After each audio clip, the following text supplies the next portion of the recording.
Donald Trump announced earlier this week that if he wins this November, if he gets a second term, he's going to put Elon Musk in charge of a government agency intending to do to the rest of the government what Elon Musk has already done to Twitter. It's in the name of efficiency and cutting spending and stuff like that, but we've seen what happens when he does that. Things stop working and everything gets way more racist.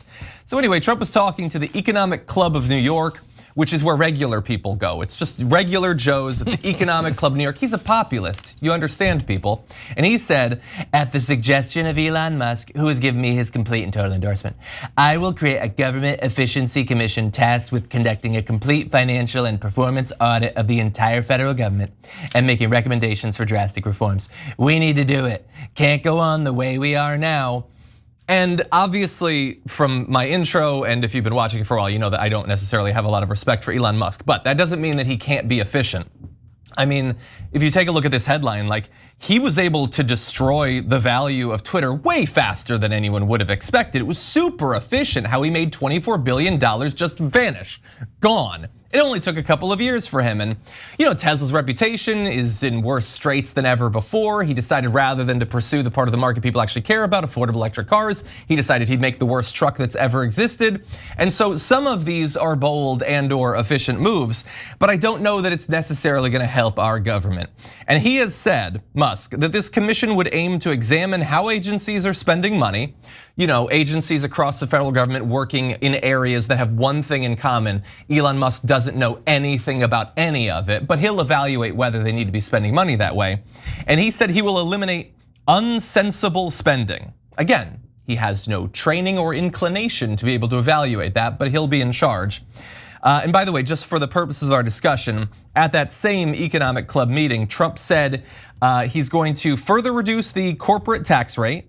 So that's gonna go down to 15% from the 21% it's at now. Bear in mind, before he became president, it was 35. So it will be a nice chunk less than half what it was less than a decade ago. So mission accomplished for the wealthiest people in the country. He's going to stimulate more energy production. And that's necessary because they pretend that we're not already exporting more energy than we ever have as a country, which of course we are. Get rid of government regulations, businesses don't like them, and make us the crypto center of the world. So he has proposed some plans. Hey, don't scroll away. Come back. Because before the video continues, we just want to urge you to lend your support to TYT. You power our honest reporting. You do it at tyt.com/team, and we love you for it. Yeah, so part of fascism is combining the state with corporate interests. And so when you say, oh, here's a guy who runs, SpaceX, X, Tesla, etc., why don't you just take over the government? He's going to do an audit of the entire federal government. And he's going to be in charge of doing a drastic overhaul that we're just handing it to one of Trump's donors. Not just a businessman, not the richest, just the richest man in the world, which is already, think about it. We're handing America over to the richest man in the world. Like, here, just have it. Do whatever you want with it. I mean, if you're a populist, you should loathe this. But on top of that, he's one of Trump's donors. So Trump is saying, he gave me his complete and strong endorsement, in other words, a ton of money, so I'm giving him the US government in return. That's insanity. So look, I play fantasy football and our friends joke around whenever we have a vote on an issue, if it affects you that week, in whether on who you get to start or whatever, we always vote in our own self-interest, of course, right? And then go, I'm not voting out of self-interest. I just genuinely believe this, right? So that's what Elon Musk is gonna do. He's gonna go in there and go, hey, look at all these things that massively help my companies and maybe hurt my competition and whatever else I decide to do, because now the American government's my toy. So we're supposed to believe that he's gonna show, you know what? I don't even care about making money, even though I've been obsessed with it my entire life. I don't even care about power, even though it's obvious that I'm trying to accumulate as much power as humanly possible. I'm going to reform the American government on your behalf and ignore the fact that I've given Donald Trump, what, is it up to $100 million? But a ton of money to be able to purchase this ability to totally gut the US government and turn it into something that is nothing but corporate friendly, corporate rule, and crush the average guy. I mean, that's what efficiency means to these guys. Cenk and John, think about it. I mean, both of these guys have an extremely similar upbringing. Both of them exist in a capacity where we are even talking about either one of them because they're dad's wealth.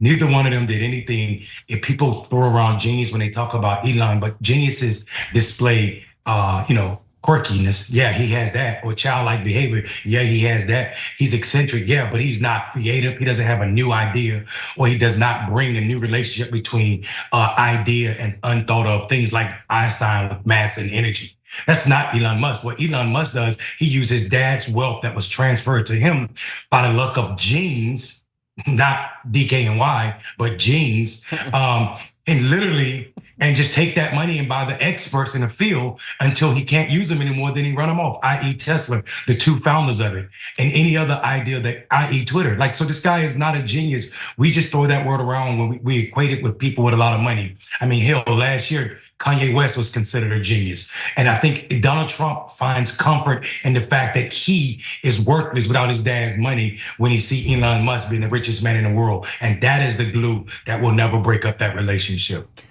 So guys, I always say on the show, I've said it hundreds of times, just if you think something, well, if you're just trying to evaluate something, think about it as shoe on the other foot and see if it still works, right? So we do that all the time when it affects us. And if you're MAGA or right wing, independent, I'm asking you to do it in this case. Now, he says, well, Elon Musk is an incredibly successful businessman, so obviously I should hand over the entire federal government to him. By the way, I thought you were president. Anyway, and he's gonna reform the whole government. Why don't you do it? Anyway, but okay, he's a super successful businessman, we gotta give it to him. Imagine if a Democrat said the same exact thing, but just changed the name from Elon Musk to Bill Gates. Are you still in favor of it? No, the 5G and the Bill Gates and the children, no way, he's gonna take over the whole government, the 5G and put it in my head. But no, Elon Musk is a saint. Bill Gates is an evil businessman, if you're on the right these days, and maybe on the left. But Elon Musk is a saint who's just gonna do it on your behalf. You sure? You sure, dog? Okay, let's do one last thing. How about another super successful businessman who's also a giant donor like Elon Musk is? Can you imagine if Kamala Harris said, oh yeah, once I'm in, I'm going to hand the entire federal government over to George Soros. Republicans, you know it. You know, without a shadow of a doubt, this is what your head would do. Right? Great government. Yeah, and right now, I guarantee you every right winger watching this, she's gonna do that anyway. No, she's not. She's gonna hand it over in mass to her overall donors, because that's what every politician does.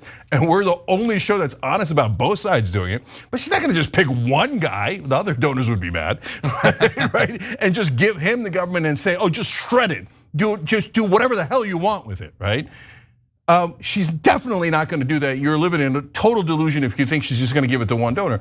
But it doesn't matter, because even in that scenario where you've convinced yourself, oh yeah, but what about you, right? Then right back at you, brother. What about you? Your guy just said in public to a bunch of incredibly wealthy businessmen, I'm gonna take the one who's giving me the most money and hand the US government over to them. Yeah. If you're not sickened by that, like, okay, congratulations, you love the elites, you love corruption, you love money in politics, and just admit it and go, oh, MAGA's for the elites. If only a couple of billionaires could shred our government and not give a damn about the American people. Yes, MAGA, let the poor elites run this place for once. And that's what MAGA turned into, from drain the swamp to fill the swamp. You lost your way along the way.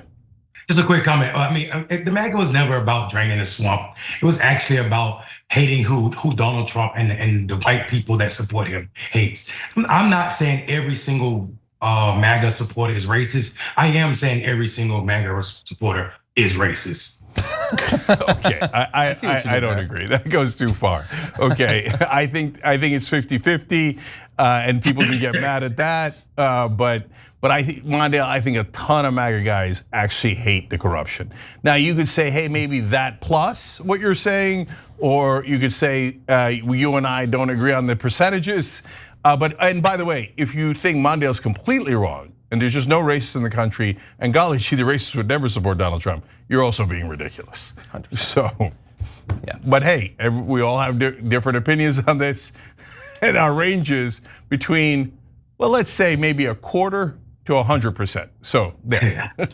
Thanks for watching The Young Turks. Really appreciate it. Another way to show support is through YouTube memberships. You'll get to interact with us more. There's live chat emojis, badges. You've got emojis of me, Anna, John, JR. So those are super fun. But you also get playback of our exclusive member-only shows and specials right after they air. So all of that, all you gotta do is click that join button right underneath the video. Thank you.